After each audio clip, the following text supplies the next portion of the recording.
E agora o nosso tema é o seguinte: a cobertura jornalística, entre aspas, da reforma da Previdência, né? Vamos ver se a televisão, se as televisões estão nos informando direito, né? Porque vai mexer com toda a nossa vida. Eu vi a cobertura da TV Globo especialmente, porque eu vejo a TV Globo porque é o telejornal mais visto no Brasil e é o grande influenciador ainda do Brasil, né? E aí eu me deparei com a seguinte abertura da cobertura jornalística, entre aspas, da reforma da Previdência. Uma pesquisa Ibope, encomendada pela Confederação Nacional da Indústria e divulgada hoje, mostra que a maioria dos brasileiros concorda com a necessidade da reforma da Previdência.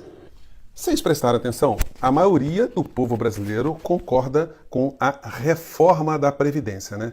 Mas o engraçado é o seguinte, aí no corpo da matéria, como a coisa passou já com essa abertura, então no teu cérebro você já registrou que a maioria é a favor da reforma da Previdência.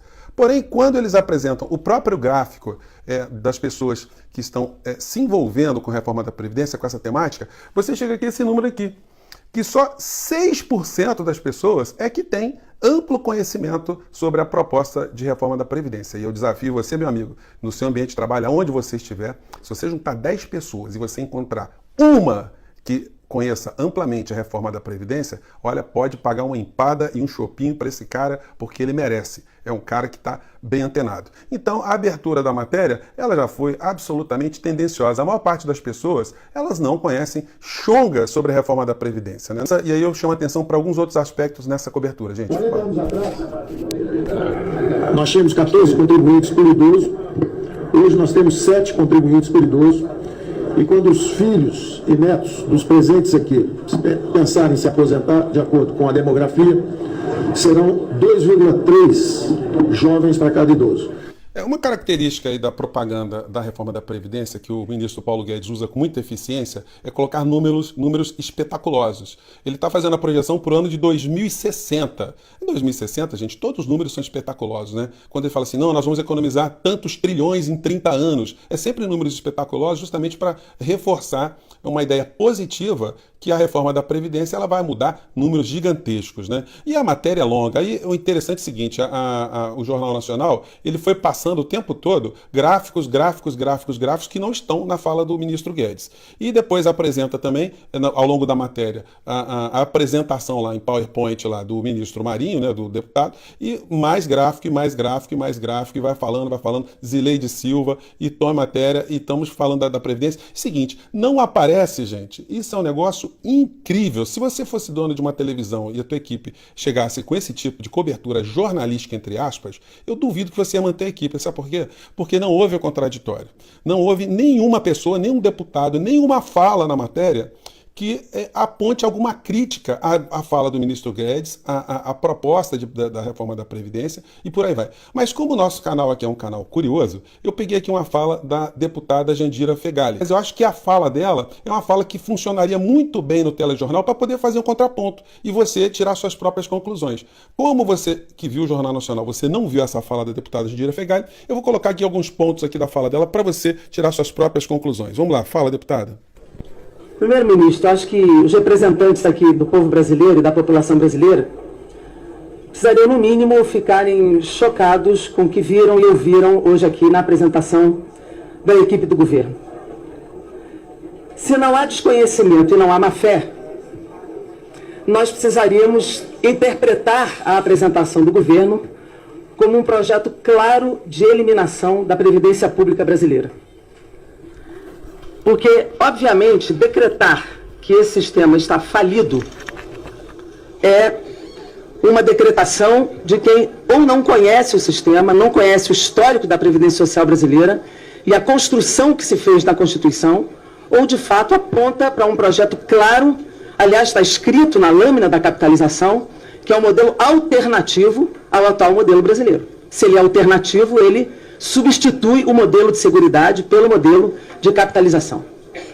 E eu ouso afirmar aqui, como quem trabalha nesse tema há 30 anos, de que esse é um modelo absolutamente sustentável, porque ele é um modelo quadripartite. Ele não apenas tem a contribuição dos trabalhadores, dos empregadores e da União, porque a União está na Constituição como contribuidora, e ela nunca passou de 1/3, mesmo nos momentos de maior crise, nunca passou de 29% nos momentos de maior crise, mas também tributa o capital, através das contribuições sociais que são colocadas sobre o faturamento e lucro das empresas. E a substituição que é proposta é dizer para o cidadão o seguinte: nada disso mais contribui para sustentar a Seguridade Social brasileira, e agora vai você, cidadão, você sozinho, que é o que se aponta, lá para o banco, resolver sua vida. Poupar o que puder, quando puder, você e o banco. E você que se vire. E lá na frente, se não for possível bancar o seu salário mínimo, o Tesouro entra. O Tesouro não pode entrar agora para bancar a pensão por morte no salário. O Tesouro não pode entrar agora para bancar o BPC de um salário mínimo a partir de 65, mas pode entrar quando tiver no banco privado para garantir um salário mínimo no regime de grande lucratividade do sistema financeiro brasileiro. E o que é que se diz para a sociedade? Nós estamos acabando com os privilégios. Aí quando nós olhamos, nós dizemos o seguinte: Paulo Guedes, Rogério Marinho, ministro e secretário, nós estamos abrindo todos os dados. Isso não é verdade. A lâmina que vocês trazem, que já foi trazida aqui há 10 dias, o único dado que vocês abrem é o dado de onde estão as perdas, a economia, que é exatamente dizendo o seguinte: do 1 bi 200, 1 trilhão e 200, 1 trilhão e 12 é juntando a aposentadoria dos mais pobres, que vocês próprios reconhecem que é até 2 salários mínimos e 83%, mais a LOAS, que é exatamente o benefício de prestação continuada sobre os idosos pobres e as pessoas com deficiência, mais o abono salarial. Isso aqui dá 1 trilhão e 12. Apenas o resto está sobre os servidores públicos. Então não adianta falar da proporção matemática. Claro que a regra matemática não caiu, mas a regra tributária de capacidade contributiva também não caiu. O que vale é a capacidade contributiva de cada cidadão. E os pobres não têm capacidade contributiva. É isso que vale na regra tributária, de quem pode contribuir. E esses não podem. R$50 para quem ganha um salário mínimo é muito. É muito. E o que vocês dizem para a sociedade é o seguinte: se eu não fizer reforma, não tem educação e não tem saúde. Vocês estão dizendo para a sociedade que quem vai custear a matrícula na escola é o abono salarial. Vocês estão botando em confronto quem ganha um salário mínimo com a empregada doméstica. Vocês estão botando em confronto a matrícula da universidade com a aposentadoria, com o BPC do idoso pobre. Vocês estão botando em confronto o prato de comida da pessoa com deficiência com a vacina. Quando, na verdade, o que vocês estão fazendo é tirando de quem ganha até 2 salários para dar para os bancos. É isso que vocês estão fazendo. E o que mais me choca é ver o comandante da equipe econômica chegar aqui e falar que há 50 milhões de pessoas sem vaga no mercado de trabalho, e há 4 meses eu espero o governo dizer como é que vai gerar emprego, ele ainda não disse. Como é que vai impedir a quebradeira das empresas de construção civil do Nordeste, que não conseguem mais fazer o Minha Casa Minha Vida? Como é que a indústria já caiu mais de novo agora, um percentual, e não há política industrial no Brasil? Por que o BNDES para de ter linha de crédito? Por que não tem mais linhas de investimento? É por causa da reforma da Previdência? Aí vem a outra pergunta. Esse 1 trilhão e 200 bilhões vai entrar para a economia, para a educação e para a saúde? Qual é o custo da transição? Esse é o dado fundamental que não chega aqui. Nenhum requerimento de informação que foi entregue até agora ao governo teve esta resposta.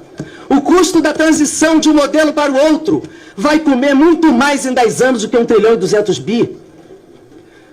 Todas as previdências até agora que foram para capitalização tinham uma previsão, que aliás até agora vocês não deram qual é. Só na Argentina foi 18 vezes maior do que o previsto. Na Bolívia foi 2,5 vezes maior. Na Polônia foi 14% do PIB. No Chile foi 18 vezes o PIB. Qual é o custo da transição desse regime no Brasil? Em 10 anos vai ser 1 trilhão? Senhor ministro Paulo Guedes, senhor secretário Rogério Marinho, esse dinheiro não é para investir em coisa nenhuma. Como é que vai custear o atual sistema de aposentados e pensionistas com 1 trilhão, se nós não sabemos qual é o custo dessa transição? Quando vocês tiram da Constituição que os atuais benefícios manterão o valor real das aposentadorias, como é que vocês vão dizer para os atuais aposentados e pensionistas que eles não serão prejudicados? Como é que vocês vão manter a aposentadoria e pensão dos atuais?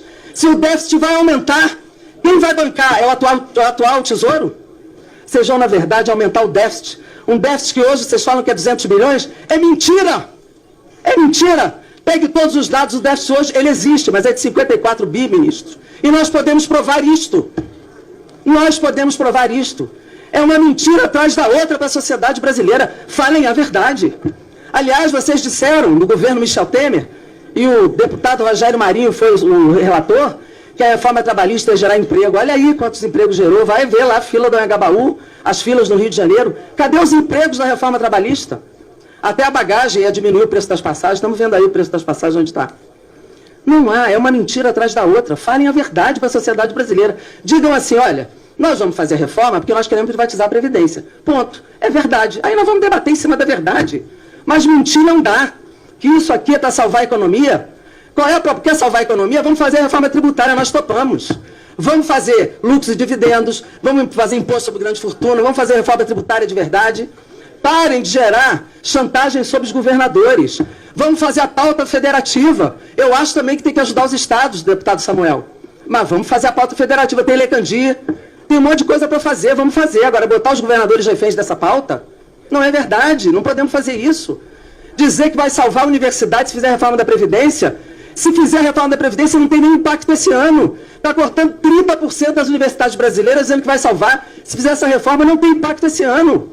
Então, olha, eu estou absolutamente chocada com o que eu vi aqui. É absurdo botar a culpa no seguro-desemprego e no Bolsa Família para dizer que reduziu o investimento. Gerem emprego, aumentem o lucro das empresas, botem o país para produzir, que nós resolvemos o problema da economia brasileira. Muito obrigado, presidente. Olha, a deputada Jandira Fegali, ela estuda os assuntos relacionados à Previdência desde que eu conheço a deputada, desde que eu ouvi a deputada a primeira vez, vão muitas décadas, né? E ela falou com muita emoção e muita propriedade do assunto. Por que é que os meios de comunicação não colocam uma fala dela? Eu separei a fala da deputada Jandira porque eu achei a mais exemplificativa, mas os meios de comunicação não colocam nenhum deputado que faça a crítica que você acabou de ver aí. Isso é uma forma de tratar com desrespeito e subjugar as pessoas que estão em casa assistindo televisão e tratá-las como verdadeiras idiotas.